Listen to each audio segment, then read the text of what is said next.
On today's show, the Phoenix Suns absolutely decimate the Los Angeles Lakers in the second half. Dillon Brooks is on fire still. Colin Gillespie might just be a budding star. And Devin Booker also gets hurt. We'll talk about that and much more on this edition of Locked On Phoenix Suns.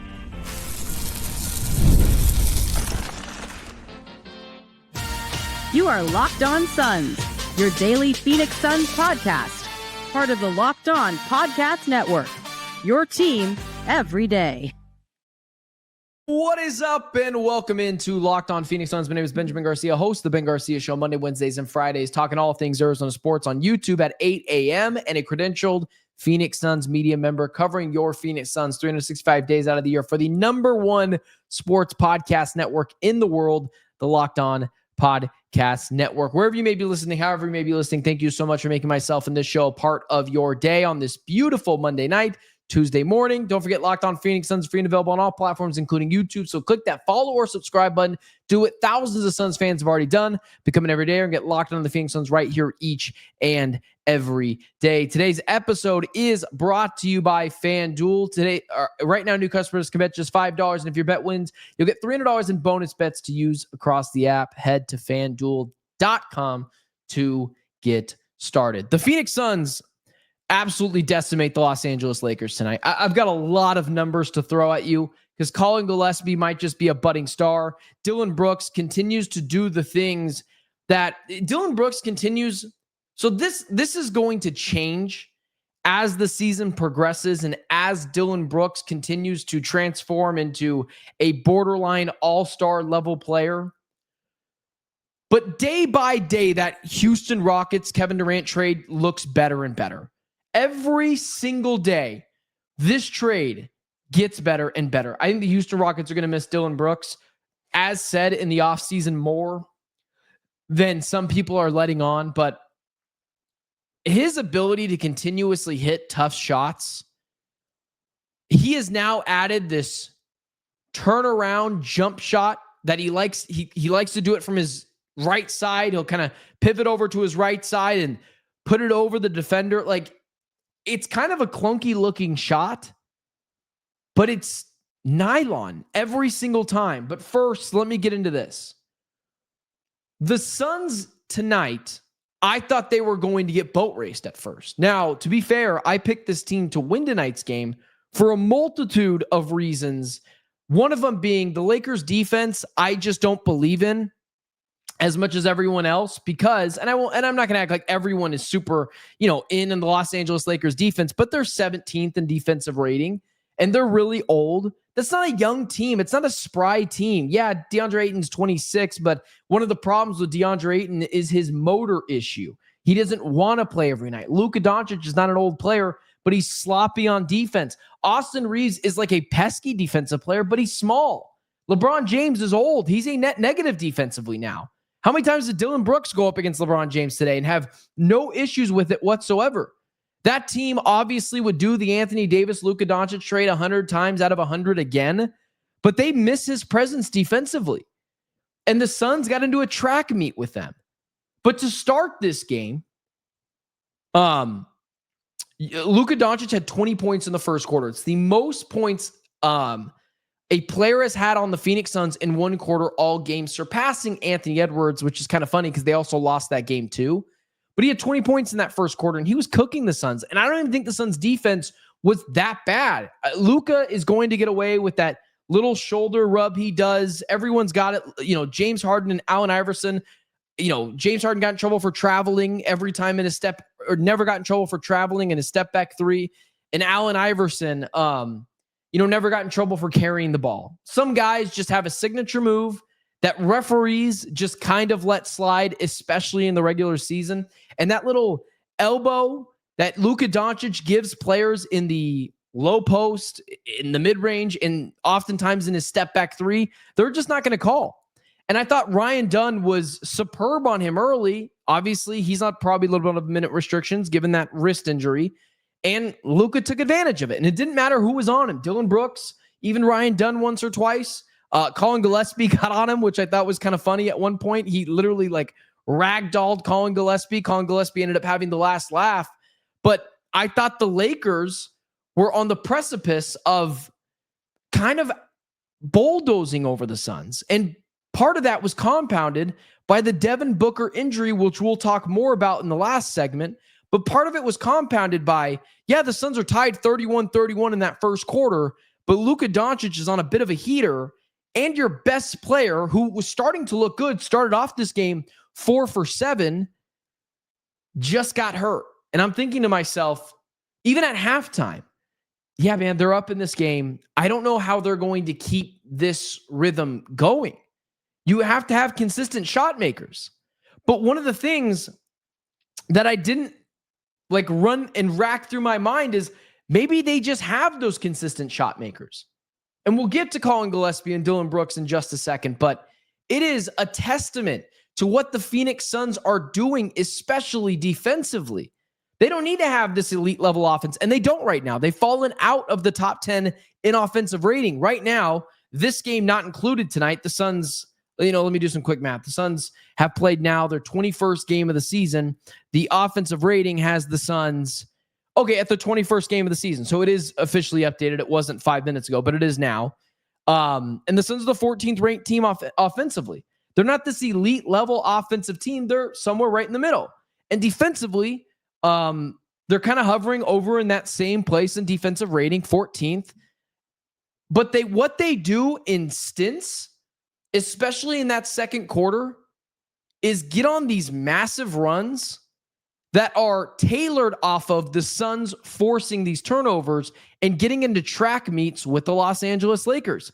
Tonight, the Suns, for some reason this isn't loading here, but for some reason, I had the total turnovers here. For some reason, the total turnovers aren't loading on ESPN's, but the Suns forced some turnovers tonight in that second quarter that led to easy buckets the other direction. I apologize. I don't know why ESPN statistics in front of me are just kind of dumbing out on me, but they don't have the turnovers on here, probably because there were so many for the Lakers, and why would you want to make fun of their national team?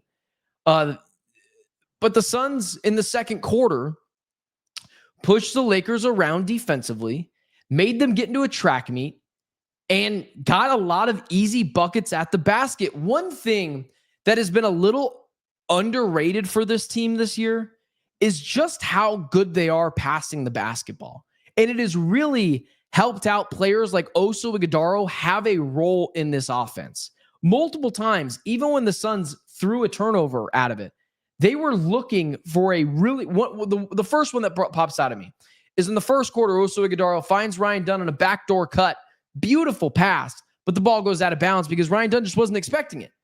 This team's ability to pass and find the open man, the way the ball doesn't just stick in players' hands all the time like it did last season, is a night and day difference from last year to this year. The ball is constantly moving with this team, and it makes it really hard to defend, especially an older team like the Lakers, who got to move laterally to the right. Now they got to move laterally to the left. Don't get caught flat-footed because Colin Gillespie or Dillon Brooks might just drive right by you. And the Suns used the kryptonite that was the Suns' kryptonite last year.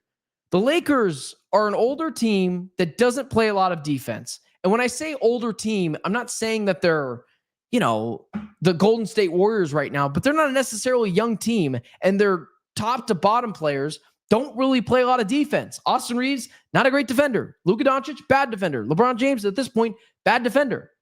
And this Suns team, who's younger, twitchier, more athletic, and likes to get out in pace and run, made the Lakers play their game today.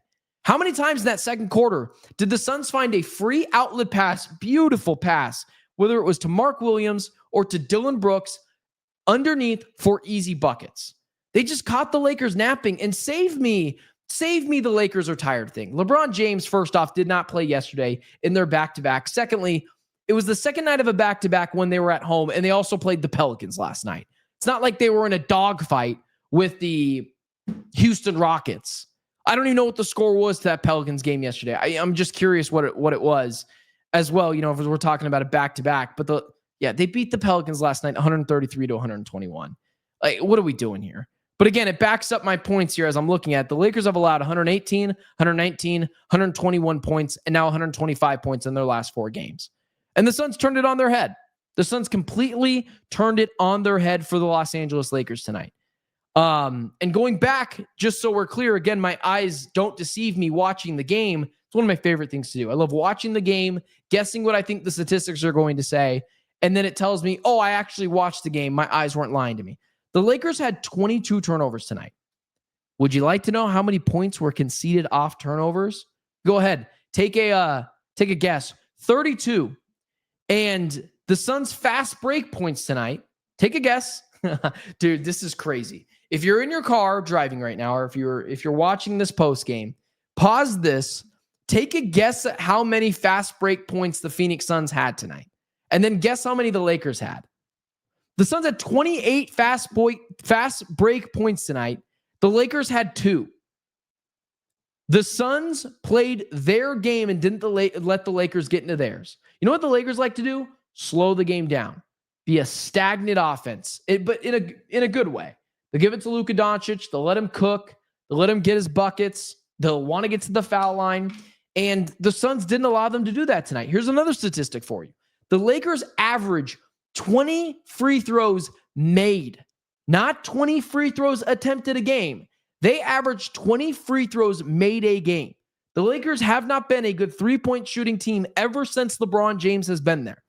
They make their money getting down the lane, bullying the opposing team, and foul baiting, of course. Austin Reeves is a notorious foul baiter. Luka Doncic is. LeBron James was foul baiting a ton in this game. But credit to the Phoenix Suns, who are physical but don't foul. That was brought up last night by my guy Hayden Silly of Clutch Points. The Lakers average 20 free throws made a game. They had 15 free throw attempts tonight, meaning the Suns did not let them play their game. And it's just a testament to what this team continues to do night in and night out. I got another statistic for you that involves LeBron James, but we got to get to a break here. But let's talk about Dillon Brooks, Colin Gillespie, and what they're doing for this team right now, as well as a fun statistic for LeBron James, a record that should have been broken tonight, and in a bad way, but, you know, LeBron had to shamelessly stat pad, and we'll talk about that next. Today's episode is brought to you by Prize Picks. The holiday season is one of the best times for sports. Bowl games, big basketball matchups, playoff pushes. It's all happening at once. And while we're all making choices every day, one of the fun places to make the right call is Prize Picks. Prize Picks is the easiest way to get in on daily fantasy. Just pick more or less on at least 2 player projections, lock in your lineup, and you're in the game. It's simple, fast, and available in 45 states, including California, Texas, Florida, and Georgia. Prize Picks has added an extra layer of excitement to the holiday sports schedule. Creating a lineup takes less than a minute, and the app makes the whole process smooth and intuitive. You can choose from a wide range of unique stats, fantasy scores, field goal attempts, free throws made, turnovers, whatever fits your strategy. Download the Prize Picks app today and use code LOCKEDONNBA to get $50 in lineups after you play your first $5 lineup. That's code LOCKEDONNBA to get $50 in lineups after you play your first $5 lineup. Prize Picks, it's good to be right. So LeBron James had a record of, man, I had it up here, but I want to make sure I say exactly what it was. LeBron James 10-point streak. I want to make sure I have this correct. So LeBron holds the most here it is. LeBron holds the most consecutive games with at least 10 points, a streak that started on January 6th, 2007. The streak is over 1,290 games, far surpassing the previous record of Michael Jordan of 866. It is an insane statistic. It's an insane record. Think of how many times we'll say like, Booker had an off night. He only had 6 points.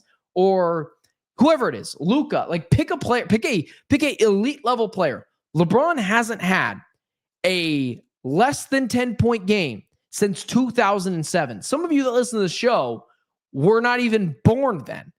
The streak is 1,296 games coming into tonight. And that streak was almost broken. And if it wasn't for shameless record chasing, shameless foul baiting at the end of this game, LeBron James would not have gotten it. He had 6 points heading into the fourth quarter.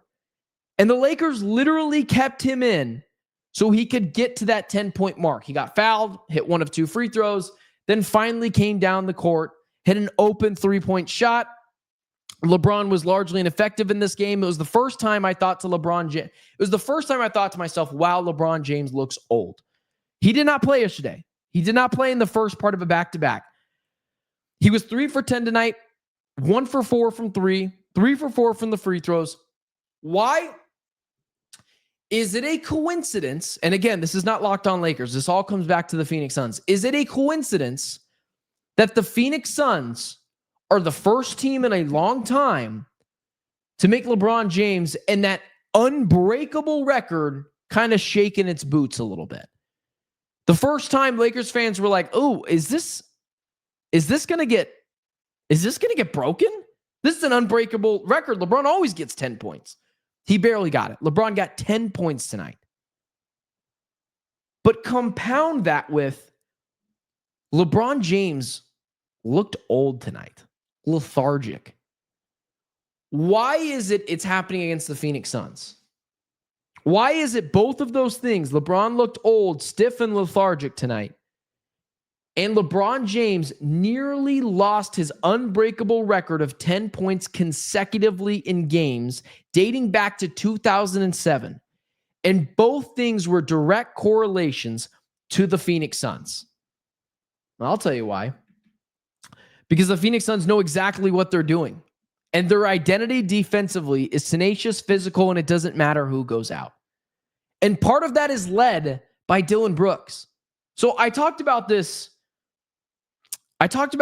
a couple of days ago. 85% of Dillon Brooks is freaking awesome. He is going to change the culture.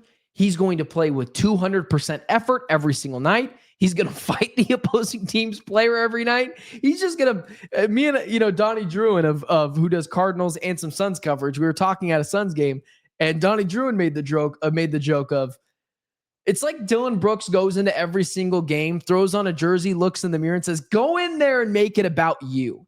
And that's what he does in all the good ways. Fights the opposing team, physical.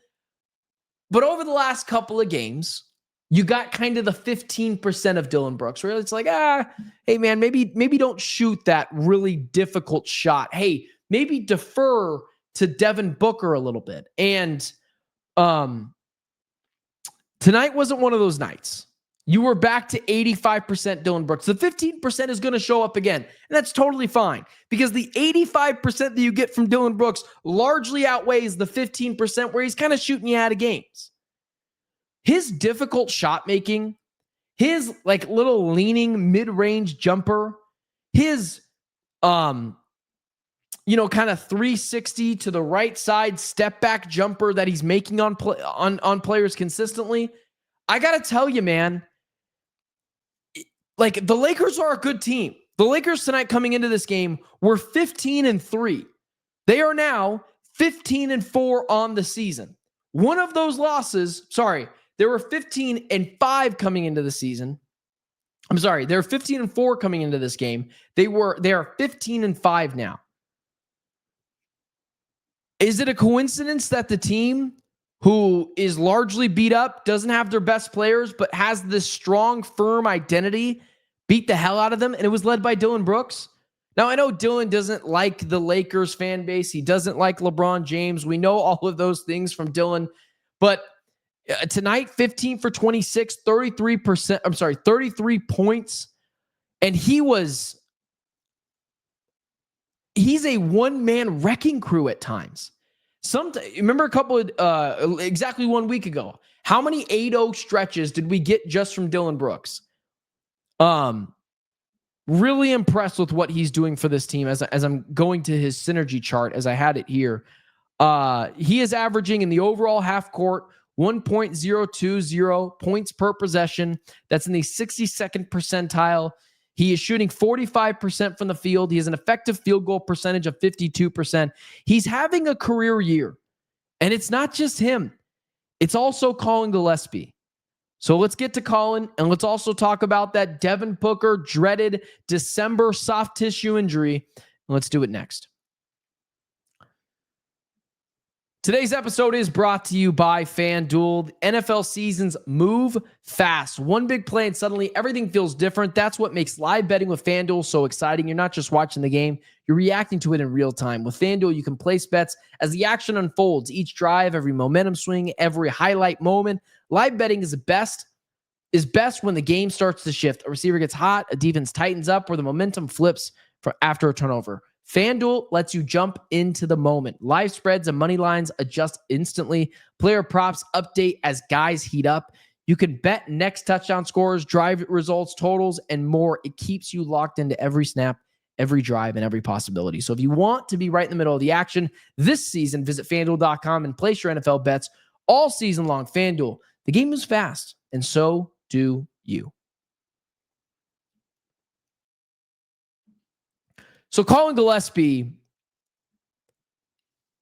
there's a lot to tackle with Collin Gillespie. Let's just start with the statistics because I want to bring up some of these right here for Collin Gillespie, and then we also got to get to Devin Booker, and we don't have a ton of time to do it. But Collin Gillespie, 10 for 19 tonight, didn't start off the game super hot, and then just got scorching hot from 3-point land. He had 8 3-pointers tonight, 8 for 14. That is bleeping insane. In a league that is talking all a big game about Austin Reeves, I see your Austin Reeves and I raise you a Collin Gillespie because one guy looked like the all-star and the other one looked like a fine bench player.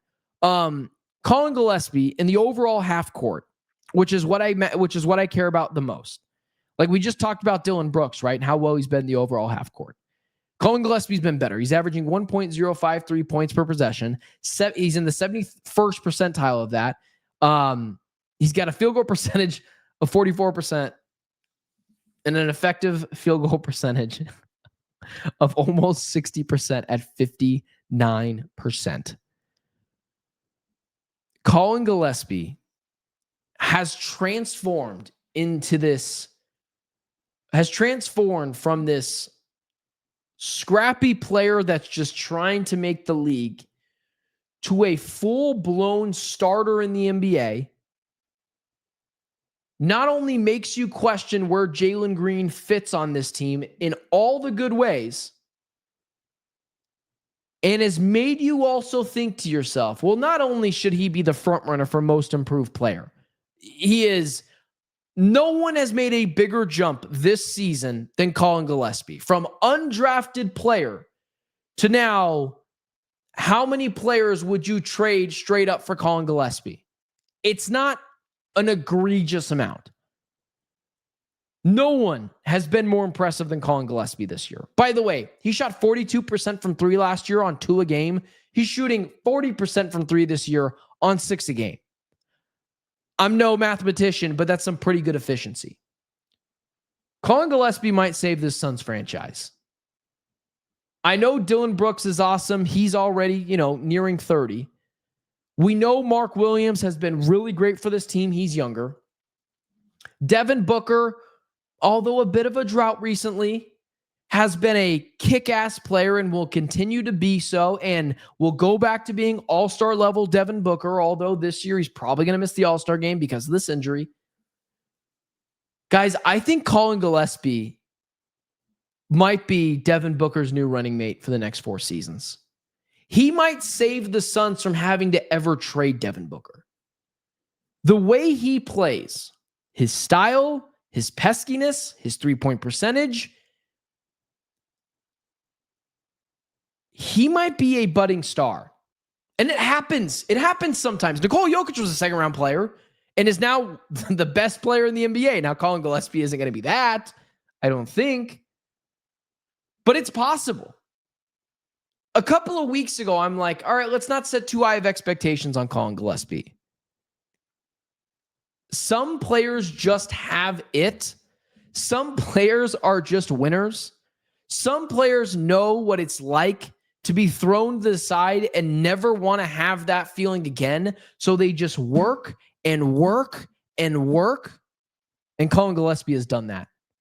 And not only should he be the front runner for most improved player, he's starting to make me believe, oh my God, the Suns might have found their next big star alongside Devin Booker, and his name might not be Jalen Green. Collin Gillespie, man. He has been... I thought I wanted Colin Gillespie over Chris Paul. I wanted him to have a larger role in this team. Hand up in the air. I didn't think Colin Gillespie would be this good. I really didn't. And 99%, 100% of national media and Suns media also didn't think that. So, and he's the reason they won tonight. Him and Dillon Brooks. So Devin Booker is also injured. They're calling it... Gambo reported that it's right groin soreness. Now, that was like an hour and a half ago. That could have easily changed for now. Devin Booker has a tendency of... We say this all the time. Like, this is not like a prediction that came true. Plus, you can't...